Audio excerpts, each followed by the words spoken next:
probably should add us into the feed before. I thought I did, but happy Hump Day! It's always a fun time when you don't put the people into the feed like you're supposed to after the theme song. So, welcome to Believe in Purdue. I am your host, Sam Springer, joined by Grant Flora. Grant, how are we this fine Wednesday? Doing pretty good. Yeah, looking forward to some fun basketball tonight. But yeah, feeling pretty good right now. Yeah, well, you talked about fun basketball. We go to the Pacific Northwest as the Boilermakers go on to play the Washington Huskies tonight, I believe at is it 9:30 p.m. on the Big Ten Network, 9:30 p.m. Eastern Standard Time at the Alaska Airlines Arena in Seattle. The Boilermakers at 14-2, 13-4. Golly, jeez, oh Pete. 13-4, 5-1 overall in the Big Ten. Washington kind of struggling as of late. Grant, they're 1-5 in the Big Ten, 10-7 overall. But it's never easy going on the road and especially crossing 3 time zones. Yeah, I mean this is going to be a huge test for Purdue, I think, because we've seen them play better basketball. They've won a lot of games by a lot of points. You know, these last 4 games average of 23 points in the Big Ten. A pretty good start, has built some momentum, but now they have to go on the road against a couple of teams that aren't cupcakes. Purdue's 2 road games they've had since the new year at Minnesota and at Rutgers. Minnesota sitting at 0-5 looks like the worst team in the Big Ten right now, just based off of how they have played. That could change. Obviously, they have good players on their team. But if you're gonna play someone on the road, Minnesota is probably the team you want to play on the road. And then Rutgers, who had Dylan Harper coming back from an illness, and just has been playing or has just been struggling a little bit between losing to Wisconsin in Piscataway, losing at IU. They're in a skid right now. Mm-hmm. So 2 road games that were more winnable than pretty much any of the other road games Purdue might play. So now they have to go to 2 teams on the road, and it starts with Washington, who is a team that has some dynamic and athletic guards that could pose some problems for Purdue in the backcourt, and they have a couple of bigs, Great Osabor being the biggest name. Those of you who were Purdue fans last year might recognize him as a Utah State or former Utah State Aggie who transferred with head coach Danny Sprinkle, who used to be at Utah State, and has done a lot of good things for the Huskies so far this season. It's going to pose a lot of matchup questions. It's going to be on the road across time zones, like you said. I think despite Washington being 1-5, this is a dangerous game for Purdue. It's a trap game because you've got Oregon down the road on Saturday. Saturday. And they have been a top 10 team. They've dropped a couple of games to where they've fallen back to the pack of maybe not top 10 right at that point. But and I'm not saying that it's Purdue's this is a quintessential trap game of, well, we're not really we're looking to the next game. This is 1-5, 10-7. They're beatable. You're right. I mean, first off, I don't recall Purdue ever playing Washington, so this is a greatly unfamiliar foe that you're getting ready to take on. And for the fan, that's great because, hey, we get to see him play a team that we don't normally get to see him play. Well, that's great, but they're now a conference game, and as a coach, you don't like that uncertainty. You want to be able to know what you've got. Now, for Purdue, like you said, Great Osabor, last time he saw Purdue, he was at Utah State. He paces the way for the Huskies at 13.8 a game. Not the greatest of 3-point shooters in the world, and I can remember that from last year was he didn't have a great percentage, so he wanted to shoot some threes. Heck, let him. Zach Edey stood 10 feet away from him and said, go ahead, take your threes. But Washington could Tyler Harris and I don't know how to say his first name, but Diallo for Washington, the 2 guards that I believe, or maybe DJ Davis was who you were talking about. I don't know exactly which 2 you were talking about, but I assume that it's Harris and Diallo are their starters. They've got 3 that average in double figures and a couple that are closer by, so they can be troublesome. Yeah, and as much as they might pose threats offensively, my concern is actually what they will do defensively, Mm-hmm. because when we've seen Purdue struggle, it's been with teams that get out, force turnovers, and then get Yes. out and run. And Yeah. that's something that I think this team could do to Purdue, especially being at home, create some momentum. If Boyer and Smith start to have some struggles with that, and Washington builds up that momentum and gets a run going, this is going to get pretty competitive pretty quickly. Well, and they're 10-7, so they've got a winning record. It's just there's a reason why Danny Sprinkle is their coach. It's because they were in a pretty rough spot coming into the end of last year, and it required them to make a coaching change. Excuse me, I got the hiccups now. But uh, which does are you concerned with Osabor at all offensively, or is it one of those let him have his, take care of everybody else? My concern is only because Osabor, at least from what I've seen in my very limited time looking at Washington, doesn't actually start at the 5. Yeah, They start Breidenbach. I think I said that right. He's the 5. He doesn't score very much, like maybe 5 points a game. yeah. But it could create some matchup issues if that kind of stays consistent, if Osabor continues to play at the 4. I think Purdue could handle it because I think with First and Jake Hoffman-Renn, like, and neither of the bigs are that big. Like Osabor is 6'8", Breidenbach is 6'10", if what I'm seeing is right. So, like, they can handle that. I'm not concerned in that area. It's just if Purdue does happen to get into foul trouble, if they go down to guys like Raleigh Burgess, or even move TKR to the 5, Osabor might be able to get in some situations where he can score a little easier. The next thing you know, you have him producing at a high level. Maybe the guards are starting to struggle. Washington's gaining some traction. And when they're at home and Purdue is, in a 3-hour time zone difference, it gets dicey. Mm-hmm. Yeah, yeah, and I think this is much like, to me, anyways, the game plan of Rutgers. Have a presence at the hoop. You know what?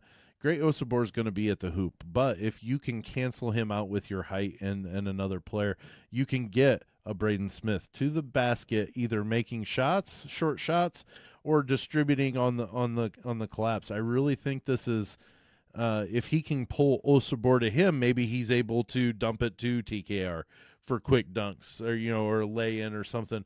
I think getting Braden Smith, actually, I'll even say not even to the hoop, just Braden Smith, if he can get going, and I'm not even saying necessarily with his shooting and his scoring, it's his distribution. If he can find the open player, if he can get to the hoop and they're not doubling or crashing down on him, take it to the hoop and lay it in. But if he's getting, they're coming down with the help defense, he's shown that he can find, he's fine with scoring 8 points and doling out 14 assists. Yeah, I agree. If Purdue is executing offensively the way that they have been these last 4 games, I don't think they're going to have any trouble scoring on Washington as long as they're knocking down their open threes. Right. They're taking care of the basketball. I think that's where Washington will try and exploit Purdue the most, is trying to get in their faces and pressure them, and force those turnovers. But I think if they take care of the ball, they execute, they get Smith and TKR maybe in that 2-man game that we saw against Rutgers that we mentioned in the last episode. Just create all those options. It gets the defense in rotation. And when the defense gets in rotation, Purdue is better than about anybody else at finding the open guy, finding the hole, getting an easy basket. Well, it's a dynamic that we really haven't seen, to where we're relying on Smith being the driving force. This year we've seen it. It's just still so fresh in our mind what we used to have, and we've got to quit worrying about what we would have done last year and get it to the point where Smith is our driver now. I mean, he drove the bus last year, but he didn't. He wasn't the one making the decisions. He was just driving, being told where to go. And now he's deciding which way our car goes this year. And he's proven to me that he makes for the most part the right decision. He's gotten a lot a lot more mature from his freshman year when you really did kind of wonder what he was going to do with the ball. Yeah, I mean, especially his freshman year, he had a turnover issue. Like he had Yeah, he had great benefits to what he was able to do. He could pass the ball well, he could score, not necessarily at the level he is now, but like he had those qualities. What he didn't have was some of that smart decision making, taking care of right. the basketball. Now I trust Braden Smith as much as anyone when it comes to making those decisions. Something I would not have come close to saying 2 years ago. So yeah, I really think Purdue has the tools to definitely come away with a win here. Um, it's just there are so many things that could go wrong that you don't necessarily see on paper. That if just a couple of those things happen, Washington finds themselves in the game. If they're in the game, they're looking for a marquee win. This This is a is great it. opportunity for them. Well, the last thing I wanted to talk about before we kind of wrap things up of our analysis of the Washington game tonight, to kind of go over. I think the high point, the best returner that we have coming back to this team, and granted we're almost over halfway through this basketball season, but the fact that Caleb first returned to Purdue, I think, is turning out to be one of the biggest uh, roster holdovers from last year, because if you think about his progression, he started as a freshman, or at least he played a lot his freshman year. He started his sophomore year. Last year he didn't hardly play at all. He lost his starting spot. He was a spots player to where he would play a few minutes, maybe every game, but other games he wouldn't get into the game. And the fact that he returned, I would have bet money, Grant, that he was going to hit the portal. Now, he has the aspirations and he will be a very successful doctor at the time when he finishes school. Uh, but at the same time, there are a lot of medical schools that you could go to and still be like there. I'm sure there were schools that would have like, we'll take Caleb first, and we've got a great medical school. He can finish up here. The loyalty that he shows, and then also the fact that he believes so strongly, in his education that he's there, but then also in what Matt Painter's doing, I think has to speak volumes to those freshmen that are in this year. Yeah, I agree. It was surprising in a way that he came back, but at the same time, to me, it wasn't a shocker in the sense that I know a little bit about him. Like he graduated from Fort Wayne Blackhawk Christian Yep. High School. He actually played for a coach who was diagnosed with cancer and unfortunately passed away. Yep. I think after Caleb first graduated, came to Yep. Purdue. I It was also know just a that couple of years ago that he passed. yeah, and he has a brother who at least at one point was a walk on at Purdue on their I think he's team. still on the I, roster. I think he is too. But it just speaks to me the kind of person that he is. You see it even in little things like the elf videos that he makes that Yeah. Purdue loves to Yeah. throw out on Yep. their socials. Yep. It's just Yep. like this is a guy who, yeah, maybe he'd have more opportunities as an individual if he went elsewhere. But having the culture at Purdue and being able to be a part of that and to give a lot of himself to that, it means just as much or really means more than being able to average more points a game and get more minutes on the um, and like you said, it speaks volumes to what Purdue has done with their culture and with their program. And now it pays off when you have an injury and you're trying to figure out how to find your identity as a team. Here's this guy who's willing to lay it all out on the line for your team to win. He doesn't care if he plays 3 minutes or 30. He's going to do whatever he can to make sure that Purdue has one more point than the other team when that buzzer sounds. He That's something that is truly special, and it's why I love being a Purdue. yeah. Josh First is his brother, and yes, he's still on the roster, but he's the lone senior, and if that isn't the definition of senior leadership of what you just said. Is he wants to play as many minutes that he can, but at the same time, as long as the minutes he's playing is helping Purdue get to that point, that's the big thing to him. He's a team first guy. I think that's very apparent, or he wouldn't have returned this year. He would have went and found a school that he could go get his graduate degree at the same time and maybe play 2 years there, or whatever. I think it's very under evaluated as it's a very important keep and holdover from the roster from last year. Braden Smith, Fletcher Lawyer, all those, Cam Heide, all of them are huge holdovers. But I think the biggest one is Caleb Furst. I really do. Yeah, I would not argue with you one bit on So looking at tonight's game, Purdue at Washington, how you think we're doing? How do you think this goes? What are the keys to the Boilermakers making sure that they leave Seattle with one more win on their record? Yeah, well, we've talked about taking care of the ball. We've talked about executing. I think bringing the level of intensity that they brought these last 2 or 3 games. You look just with an eye test at what they did against Nebraska, what they did against Rutgers on the road. They were in control of that game, and they came from the first second to the final buzzer, and they said, we're going to win this game, and we're going to just outplay our opponents in every facet of the game that we can. If they bring that intensity to this game against Washington, I think they're in good shape, whether they're on fire from 3, whether they're whatever it is that they're doing. It might be their best game or their worst game. They're going to find a way to win.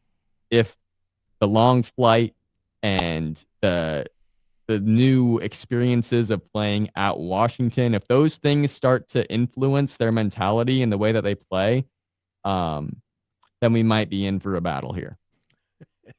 Maybe. we just might be. So I'm looking at the last 2 scores. Okay, so Purdue wins in Piscataway 68-50. Then they host Nebraska and win 104-68. Like they literally are showing that they can play defensively, or a lower scoring game and still control, or they can put on 100 points. Now, granted, that takes 19 threes and a whole bunch of other stuff. But you know what? They're very much capable of hitting 16 threes in a given night, or 19 threes in a given night. So really, 80 points, 85 points isn't a shock, that Purdue puts it on. But they're showing in this win streak that they can do either or. They can score when they need to, or they can hold a team to 50 points. It doesn't matter. Yeah, for sure. That's something different, I think, this year than what we've seen in a lot of different years. It's just they're different ways that they can play, the different ways that they can win. They can outscore a team and just win in a shootout, or they can grind it out and hold a team to 50-some points, and maybe they're not on fire, but they're going to do what they need to do to get the win. Yeah. And that's going to be really important when you get to postseason play, and you're going up against teams you don't match up well with, and you're going up against teams that just are going to make life difficult for you in some way. You maybe can't do what you want to do against most teams, but you're going to find a way to win. Well, I've contested that the addition of the 4 new teams this year has helped the 14 teams that were in the Big Ten prior, because that was kind of the big knock is Purdue. The Big Ten plays a different style of basketball in their conference. They just do. So when you're in the throes of the Big Ten conference, you're tunnel visioned only to how you're playing. Well, you add 4 new teams that aren't used to playing Big Ten style basketball, you all of a sudden get these outside tests that help you change what you're doing as a program. Not as a complete change, but you're able to adjust and say, this team plays a different style, so we have to change what we're doing to this style. And I think going to Washington, definitely going to Oregon. Look at what USC did to Illinois. USC won their first game against a ranked opponent on the road for the first time since 2010. That tells you that they play a different style, and Illinois, fresh off the heels of the worst beating a top 10 team has ever gotten at home by another team. The Illinois went to Oregon and thumped them by over 30 points. It was the worst beating a top 10 team had ever taken at home by a team. And then they go and get beat by USC. Not anything against USC. Eric Musselman's got a good pedigree of coaching, but they're not what they have been in the past. They're rebuilding. That's why Eric Musselman's their coach this year. So like those 4 teams are helping the other 14 Big Ten teams become a little bit more viable in March. That's where I was going with that there, Grant. Yeah. No, I think you're absolutely right, because look at the last few years, the Big Ten's had 10, 11 teams or whatever it is. Like, they're getting a ton of teams into the tournament. They're supposed to be really good, and then they get into March and they end up seeing one Big Ten team at the second weekend or something like that. Yeah. Last year it was a little bit different. You had Purdue make the title game, Illinois in the Elite Eight. But outside of that, there wasn't a whole lot from the Big Ten. And the narrative has kind of been the Big Ten just can't perform in March, and they haven't won a national championship since 2000 with Michigan State. I think, or I should say, I wouldn't be surprised if we see an uptick in the Big Ten's performance in March, starting with the addition of these 4 teams. Yep. So that'll be interesting to see how that plays out in the next 3 or 4 years. Does the Big Ten start to perform better in the NCAA tournament because they aren't so locked into their big bruising type of basketball, and they can be a little more diverse and handle different styles of. Yeah, I agree that we're going to see an uptick. I definitely think we'll see an uptick because they're getting some exposure to different styles. That's the hope. And you know what? It's going to bring playing for those 4 is going to bring their style up, or style to a little different too. We're going to see a little bit of a dynamic of, it's not the just feed it down into the post or whatever, whatever style you want to say the Big Ten plays, in their conference. It's gonna change. You're not gonna see the same style down the road, because we're gonna look at and see, oh well, Michigan had to change the way they played against Oregon, and so they found some things that worked for them. I think we're going to see the Big Ten be a little bit more successful in March. I don't know that we end it the 25-year drought this year. I don't know that anybody has jumped out as a team. I would have said Illinois until what they did against USC the other night. Yeah, I mean, I agree. It's not likely, but at the same time, just 2 years ago, I know we talk about UConn's dominance in national championships, but 2 years ago, the first one they won in these back-to-back stretch, they were a 4 seed, and they were the highest seed in the Final Four. It was a 4 seed, 2 5 seeds, and a 9 seed, if I'm correct. Yeah, that was FAU, San Diego State, and Miami, and UConn.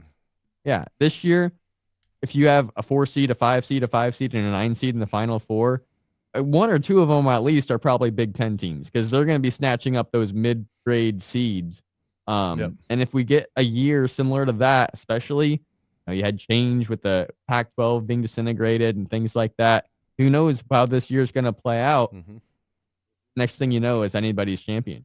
Yep, I agree. So, big game tonight in Seattle. And you know what? It may be anticlimactic to where whichever team is up by 25, it's not even a close game, or it could turn into, if I tell you what, Purdue gets beat by 25 in Seattle, I think then there's some big issues that we haven't discovered yet.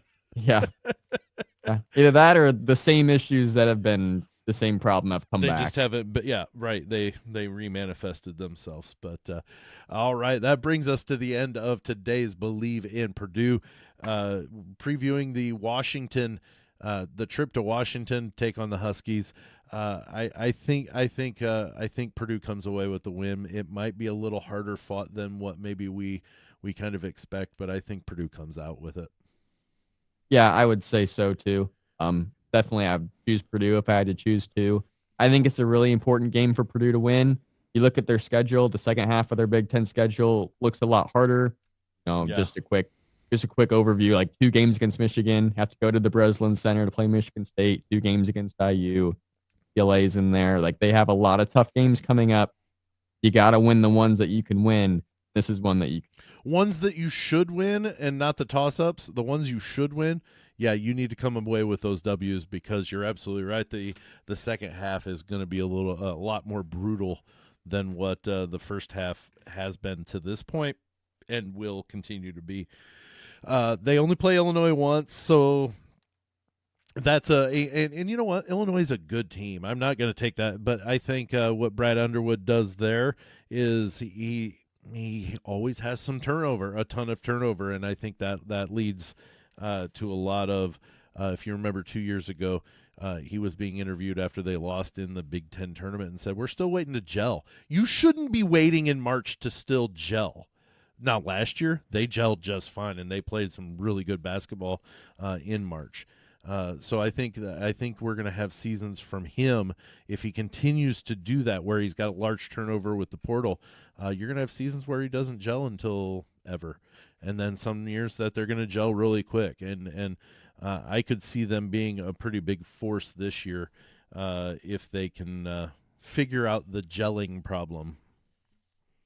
Yeah, yep, totally agree. And that could even be the narrative for a lot of these teams that Sure. have transfers, big time freshmen. It could be what Rutgers is dealing with right now. Or to try to find your identity after a 7-4 2-time national player of the year. Right. Yeah. To the draft. I mean, I think that's a huge part of college basketball is which team can gel, figure out how to play together, not necessarily who has the top end talent.